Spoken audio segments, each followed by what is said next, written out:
সমগ্ৰ অসমবাসী ৰাইজলৈ ৰঙালী বিহুৰ আন্তৰিক শুভেচ্ছা জ্ঞাপন কৰি ষ্টুডিঅ'ৰ মজিয়াত মই পল দাস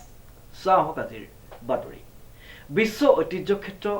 নদীদ্বীপ সত্ৰনগৰী মাজুলীত উলহ মালহেৰে উদযাপন কৰা হয় গৰু বিহু নিউজ ডাইৰেক্ট ৰিপৰ্ট বিশ্ব ঐতিহ্য ক্ষেত্ৰ নদীদ্বীপ সত্ৰনগৰী মাজুলীত উলহ মালহেৰে পালন কৰা হয় পৰম্পৰাগত গৰু বিহু গৰুক মাহ হালধিৰে নোৱাই কপালত ফুট দি দীঘলতি আৰু মাখিয়তিৰ ঠাৰিৰে নৈ বিল পুখুৰীলৈ নি সমূহীয়াভাৱে গা ধুৱাই চাটত খিনিয়া লাও বেঙেনা কেৰেলা থেকেৰা তিয়হ হালধি কেতুৰী আদি গালৈ দলিয়াই লাও খা বেঙেনা খা বছৰে বছৰে বাঢ়ি যা মাৰ সৰু বাপেৰ সৰু তই হবি বৰ গৰু এনে কৰিলে গোধনৰ শ্ৰীবৃদ্ধিৰ লগতে ৰোগ নিৰ্মূল হয় বুলি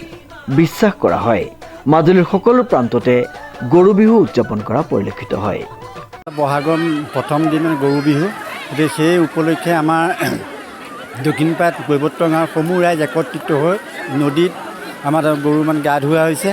আৰু আমি প্ৰতি বছৰে এইদৰে আমি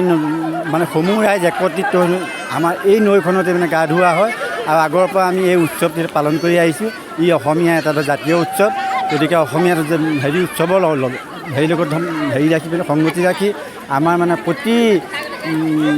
প্ৰতিজন মানুহে বিহুৰ লগত বলীয়া গতিকে সেয়ে মই এই হেঁপাহতে এই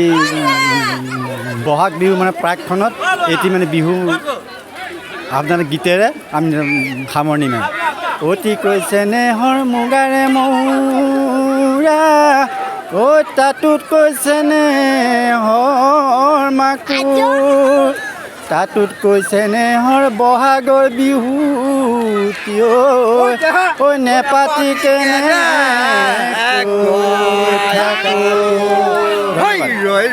আমাৰ দক্ষিণপাট কৈৱত্ৰ গাঁৱৰ এই পৰম্পৰা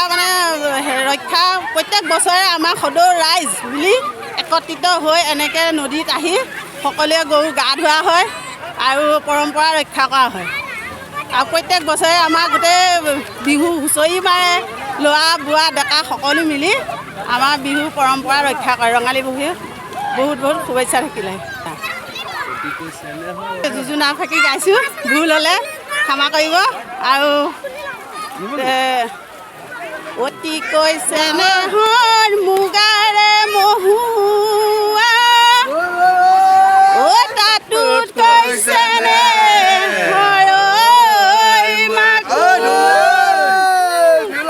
তাতোত কৈছে নেহৰ বহাগৰ বিহু ঐ নানাচি কেনে কৈ থাকো